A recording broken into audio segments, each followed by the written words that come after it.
Hello दोस्तों।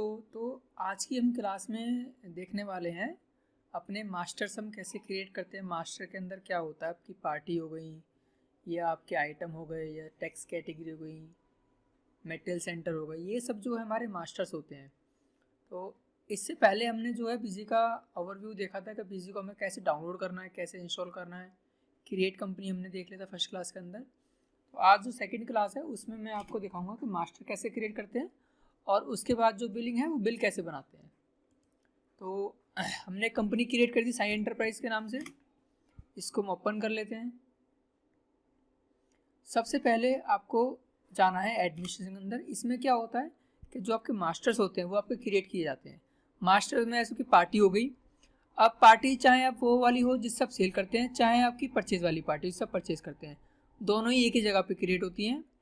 और जो आपके आइटम है वो भी आपके यहीं पे क्रिएट होता है मास्टर के अंदर ही। तो मैं अभी आपको एक पार्टी क्रिएट करके दिखाऊंगा सेल की और एक आपको आइटम क्रिएट करके दिखाऊंगा और फिर मैं आपको दिखाऊंगा कि आप उसका बिल कैसे बना सकते हैं। तो सबसे पहले आपको कोई भी सेल का बिल बनाना है। उसको सेल का बिल बनाने से पहले आपको कोई भी आइटम और कोई भी पार्टी आपको क्रिएट करनी पड़ेगी। बिना क्रिएट करे आप बिल नहीं बना सकते उसका। तो सबसे पहले आपको जाना है एडमिनिस्ट्रेशन में, मास्टर में, और यहाँ पे मिलेगा आपको अकाउंट। अकाउंट में तीन ऑप्शन मिलेंगे, ऐड, मॉडिफाई, लिस्ट।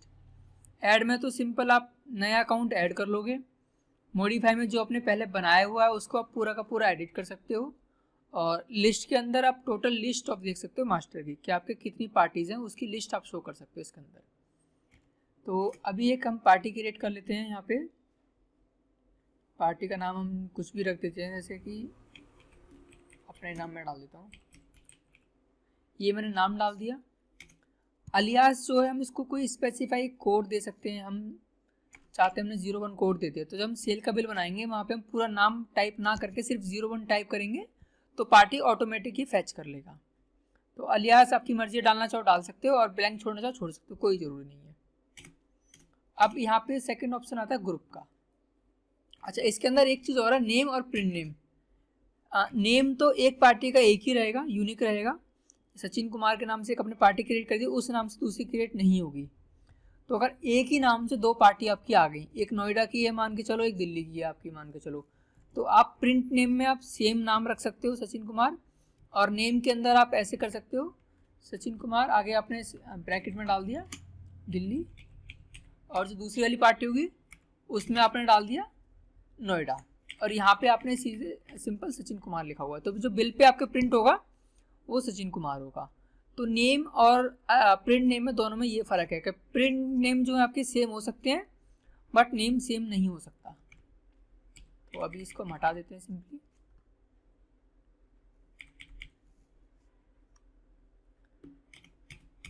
और हमारा ग्रुप जो है, ग्रुप हमारा इसमें हम सिंपल डाल देंगे सन्ड्री डेटर। जो भी हमारी सेल वाली पार्टी होती है उसके अंदर हम लेते हैं सन्ड्री डेटर, और जो हमारी परचेज की पार्टी है जिससे माल परचेज करेंगे वो हमारी सन्ड्री क्रेडिटर होती है। तो अभी हम एक दोनों पार्टी क्रिएट कर लेता हूँ। ये वाली मैं कर लेता हूँ सेल की, और एक परचेज की क्रिएट कर लेता हूँ मैं। ये हमने कर ली सेल के लिए क्रिएट। कुछ ओपनिंग बैलेंस है तो आप डाल सकते हो।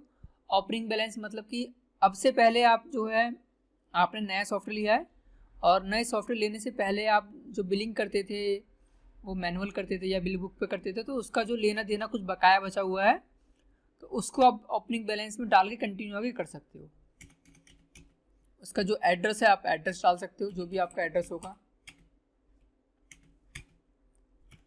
4 लाइन का एड्रेस होता है, 1 2 3 4, 4 लाइन में आप एड्रेस डाल सकते हो। यहाँ पे अपनी कंट्री डाल सकते हो, यहाँ पे अपना स्टेट डाल सकते हो। स्टेट कोड जो है ऑटोमेटिक यहाँ पिक कर लेगा। टाइप ऑफ डीलर, अगर पार्टी के पास जीएसटी नंबर है तो रजिस्टर्ड हो गया, नहीं है तो अनरजिस्टर्ड हो गया। एक होता है कॉम्पोजिशन। कॉम्पोजिशन में क्या आता है कि कुछ ऐसी पार्टी जिनको फिक्स रहता है टैक्स पे करना, भाई 1% 2% फिक्स वो पे करेंगे, लेकिन उनका ये रहता है कि जो वो परचेज करते हैं आइटम उसका उनको इनपुट नहीं मिलता। एक गवर्नमेंट बॉडी होता है, एक होता है यूआईएन होल्डर। इसका मतलब होता है यूनिक आइडेंटिफाई नंबर। जो लोग बाहर से आके आउट ऑफ कंट्री से आके यहाँ काम करते हैं उनको यूनिक आइडेंटिफाई नंबर दिया जाता है, उससे वो काम कर सकते हैं। गवर्नमेंट बॉडी वो गवर्नमेंट के लिए रहता है। तो अभी हमारे पास जीएसटी नंबर नहीं है, इसको हम अनरजिस्टर्ड कर देंगे। बेसिकली जो दो आते हैं ये दो ही काम में आते हैं, एक रजिस्टर्ड एक अनरजिस्टर्ड, तो आपको मेन फोकस इन्हीं पर रखना है। यहाँ पे आप किसी का जीएसटी नंबर डाल के वैलिडेट करोगे तो उसकी जितनी भी डिटेल होगी आपको शो कर देगा वो। आधार नंबर है तो डाल देना, नहीं है तो ब्लैंक छोड़ देना। टिन नंबर जो है ये जीएसटी से पहले चलता था, जुलाई 2017 में जीएसटी नंबर आया था और उसके बाद टिन नंबर जो बंद हो चुका है, तो अब तो डलेगा नहीं है। पैन नंबर है तो डाल दो, नहीं तो ब्लैंक छोड़ दो। और जीएसटी नंबर से ऑटोमेटिक पैन नंबर उठा लेता है अपना। ये एरिया का वार्ड नंबर हो गया, ईमेल आईडी हो गई, मोबाइल नंबर हो गया, व्हाट्सएप नंबर, मतलब नॉर्मल सी जो डिटेल है डाल दो, नहीं तो छोड़ दो। Fax, contact person, transport station, pin code, ये सब। अब यहाँ पे आ जाओ, यहाँ पे क्या है, maintain bill bye bill balancing. जैसे कोई पार्टी है वो कहती है जी मैं आपसे आज माल आपसे परचेज करूँगा, लेकिन जो उसकी पेमेंट है मैं आपको 10 दिन में या 15 दिन में या 20 दिन में, बेसिकली ड्यू डेट है वो रखना चाहता है।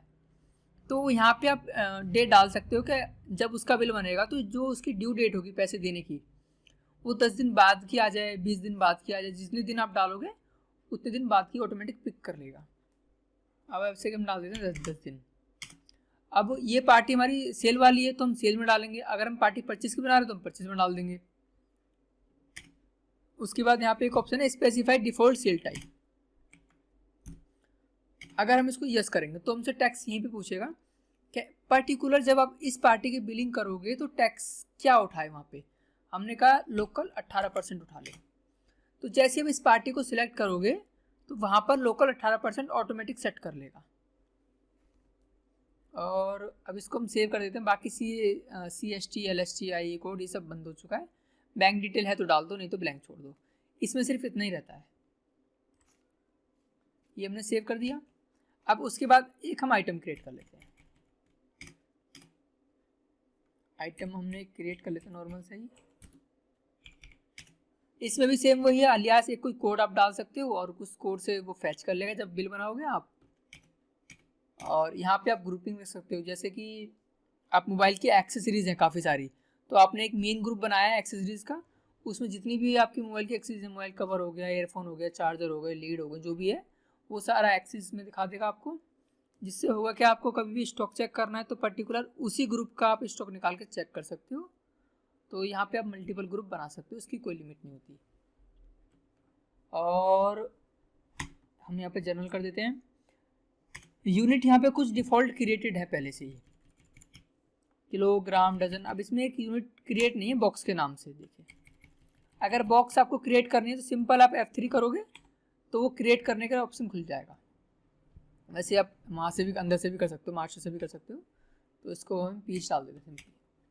ओपनिंग क्वांटिटी कुछ है तो डाल दो, नहीं ब्लैंक छोड़ दो इसको, ये भी सिंपल ही है। टैक्स कैटेगरी, इस आइटम पे आपका कितना % टैक्स लगता है। मैंने कहा 18% लगता है टैक्स। इस आइटम का HSN कोड क्या है। जो भी आप माल परचेज करोगे, जो परचेज का बिल मिलेगा उसके ऊपर आपका HSN कोड मेंशन होगा। और जो आइटम जो होता है आपके पास, आइटम पे कहीं पे भी HSN कोड मेंशन नहीं होता। कि पता लगे आप आइटम को लेके आप देख रहे हो उस पर HSN कोड कहाँ है, तो आपको नहीं मिलेगा उस पर। सेल प्राइस क्या है इसका, परचेज प्राइस इसका क्या है, वो यहाँ कर सकते हैं। MRP, minimum sales price. Minimum sales price ये है, जैसे इसका परचेज प्राइस हमारा 10,000 रुपये है। अब हम चाहते हैं कि इसको हम 11,000 से नीचे ना सेल आउट करें, तो हमने यहाँ डाला 11,000 रुपये। तो 11,000 में क्या करेगा, जैसे हम 11,000 से कम अमाउंट डालेंगे सेल में तो हमें वार्निंग कर देगा कि ये आपका मिनिमम सेल्स अमाउंट है, इससे नीचे आप नहीं जा सकते। तो ये चीज़ हम यहाँ सेट कर सकते हैं। सेल्फ एवल्यूशन इसको आप अभी छोड़ देते हैं क्योंकि ये आगे का है। टैक्स इंक्लूसिव सेल प्राइस, इसमें जैसे कि हमारा 12,000 रुपये है और हम चाहते हैं कि 12,000 में टैक्स हमारा ऑटोमेटिक इंक्लूड लग जाए, तो हम येस कर सकते हैं। बेसिकली यहाँ पे भी येस करके हम लगा सकते हैं, और जब हम एक सेल का बिल बनाएंगे वहाँ पे भी एक ऑप्शन होता है, तो दोनों जगह कहीं पे भी एक पे हम कर सकते हैं, उससे कोई दिक्कत नहीं है। स्पेसिफाई सेल्स अकाउंट, यहाँ पे आप स्पेसिफाई कर सकते हो कोई भी सेल्स अकाउंट। जब इस आइटम की एंट्री होगी तो आप चाहते हो कि ये आइटम जो है आपको एक्सपेंस के अंदर भी शो करे, या आप चाहते हो लोन के अंदर भी शो करे, या किसी और ग्रुप में आप चाहते हो शो करे, तो यहाँ पे आप कोई स्पेसिफाई अकाउंट आप ले सकते हो दूसरा। जैसे मैंने बैंक चार्जेस कर दिया, तो ये हमारे सेल में भी शो करेगा प्लस बैंक चार्जेस में भी शो करेगा, दो जगह शो करेगा ये हमारा। तो इसको हमें नॉर्मल जो है नॉट रिक्वायर्ड रखना है, इसको छेड़ना नहीं है हमें। सेल डिस्काउंट हो गया, पर्टिकुलर आपको इस आइटम के लिए कोई डिस्काउंट यहाँ पे सेट कर सकते हैं। जब आप बिल बनाओगे ऑटोमेटिक वहाँ पे पिक कर लेगा, ये परचेज के लिए हो गया, सेल के लिए हो गया। और सिंपल यहाँ पे डिस्क्रिप्शन डाल सकते हो, जैसे आपने कोई फ़ोन लिया उसके साथ में आपने कोई चीज़ फ्री दे दी, जैसे उसका कवर दे दिया, टेम्पल क्लास दे दिया, वहाँ नीचे मेंशन आप करना चाहते हो और साथ में अपना वो सारी चीज़ें डाल सकते हो आप नॉर्मली। सेट क्रिटिकल लेवल, इसमें ये होता है सेट क्रिटिकल लेवल के अंदर कि कोई भी आइटम जो है आपकी, आपने मिनिमम लेवल डाला 10 क्वांटिटी, तो जैसे आपका स्टॉक 10 पीस पे आएगा आपको ऑटोमेटिक वार्निंग दे देगा कि आपका जो मिनिमम लेवल है वो नीचे जा रहा है। रीऑर्डर आपने डाला भाई 14 पीस, तो 14 पीस पे आपको वार्निंग करेगा कि आप दोबारा से जो है अपना ऑर्डर डाल दो, आपका आइटम खत्म होने वाला है। और मैक्सिमम आपने डाला भाई 100 पीस, 100 पीस, तो 100 पीस का आप जैसा ऑर्डर करोगे या परचेज करोगे तो आपको वार्निंग करेगा कि आपके पास सिर्फ 100 पीस की जगह है, इससे ज़्यादा आप स्टॉक अपने पास नहीं रख सकते। कितने दिन पहले आपको वार्निंग कर दे वो यहाँ आप सेट कर सकते हो सिंपली। अब इनको सबको हम 0 कर देते हैं। और इसमें एक ये ऑप्शन है स्किप इन जीएसटी रिपोर्ट, इस आइटम की पर्टिकुलर जो रिपोर्ट्स होती है वो जीएसटी के अंदर स्किप कर जाएगा। डोंट मेंटेन स्टॉक बैलेंस को यस करेंगे तो पर्टिकुलर इसी आइटम का स्टॉक मेंटेन नहीं करेगा। स्पेसिफाई वेंडर, आप चाहते हो ये वाला आइटम जो है पर्टिकुलर किसी एक ही पार्टी को सेल आउट हो तो यहाँ पे वेंडर भी आप सेट कर सकते हो। सेव कर दिया। अब हमारा एक पार्टी क्रिएट हो गई, एक हमारा आइटम क्रिएट हो गया। सेल की एंट्री कर लेते हैं हम। यहाँ पे हमने डेट डाल दी, यहाँ पे हमने सेल टाइप, जैसे कि मान के चलो 12% ले लिया हमने। अब देखो यहाँ पे 12% है, जैसे हम पार्टी लेंगे, देखो चेंज हो गई, लोकल 18%। चेंज इसलिए हो गई क्योंकि हमने आइटम के अंदर जो है मेंशन कर रखा है लोकल 18%। तो यहाँ से आप कर सकते हो सेट, कोई प्रॉब्लम नहीं है। नरेशन कुछ है तो डाल सकते हो, नरेशन बेसिकली रिमार्क्स होता है, कुछ अगर लिखना चाहते हो तो लिख सकते हो, नहीं ब्लैंक छोड़ दो उसको आप। ये आपका आइटम हो गया, यहाँ पे आपकी क्वांटिटी हो गई, ये आपका प्राइस हो गया, और नीचे आप अप्लाई आप करोगे तो आपका टैक्स लग जाएगा, और सेव करोगे तो आपका जो है बिल बन जाएगा। ओके कर दोगे इसको।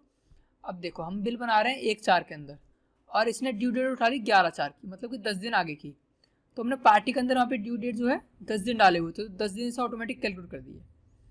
इससे होगा क्या, रिपोर्ट जो हम निकालेंगे उसमें हमें शो कर देगा कि इस पार्टी से जो पेमेंट लेनी है वो 11/4 को लेनी है।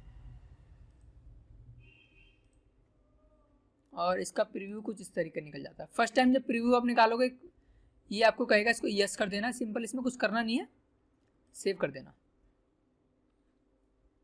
देखो ये आपका बिल बनकर तैयार हो गया आपका। तो बेसिकली आप पार्टी और आइटम आप ऐसे क्रिएट कर सकते हो, और सेल की एंट्री इसमें आप इजीली आप कर सकते हो, नो प्रॉब्लम।